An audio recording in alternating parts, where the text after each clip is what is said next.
आज की हमारी कहानी का शीर्षक है बूढ़ा पति, जवान पत्नी और ठग पंचतंत्र की कहानी। किसी ग्राम में किसान दंपत्ति रहा करते थे। किसान तो वृद्ध था पर उसकी पत्नी युवती थी। अपने पति से संतुष्ट न रहने के कारण किसान की पत्नी सदा पर पुरुष की टोह में रहती थी। इस कारण एक क्षण भी घर में नहीं ठहरती थी। एक दिन किसी ठग ने उसको घर से निकलते हुए देख लिया। उसने उसका पीछा किया और जब देखा कि वह एकांत में पहुंच गई तो उसके सम्मुख जाकर उसने कहा, देखो, मेरी पत्नी का देहांत हो चुका है। मैं तुम पर अनुरक्त हूं, मेरे साथ चलो। वह बोली, यदि ऐसी ही बात है तो मेरे पति के पास बहुत सा धन है। वृद्धावस्था के कारण वह हिलडुल नहीं सकता।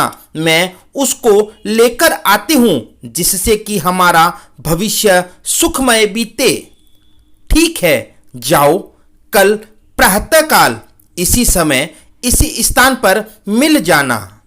इस प्रकार उस दिन वह किसान की स्त्री अपने घर लौट गई। रात होने पर जब उसका पति सो गया तो उसने अपने पति का धन समेटा और उसे लेकर प्रातःकाल उस स्थान पर जा पहुंची।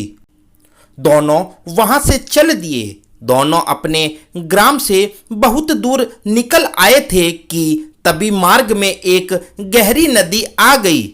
उस समय उस ठग के मन में विचार आया कि इस औरत को अपने साथ ले जाकर मैं क्या करूंगा, और फिर इसको खोजता हुआ कोई इसके पीछे आ गया तो वैसे भी संकट ही है। अतः किसी प्रकार इससे सारा धन हथिया कर अपना पिंड छुड़ाना चाहिए। यह विचार कर उसने कहा, नदी बड़ी गहरी है, पहले मैं गठरी को उस पार रख आता हूं, फिर तुमको अपनी पीठ पर लाद कर उस पार ले चलूंगा। दोनों को एक साथ ले चलना कठिन है। ठीक है, ऐसा ही करो। किसान की स्त्री ने अपनी गठरी उसे पकड़ाई तो ठग बोला, अपने पहने हुए गहने कपड़े भी दे दो जिससे नदी में चलने में किसी प्रकार की कठिनाई नहीं होगी और कपड़े भीगेंगे भी नहीं। उसने वैसा ही किया। उन्हें लेकर ठग नदी के उस पार गया तो फिर लौटकर आया ही नहीं।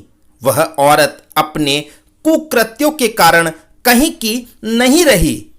सीख, अपने हित के लिए गलत कर्मों का मार्ग नहीं अपनाना चाहिए।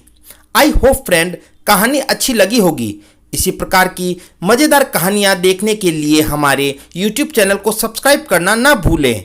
Thanks for watching.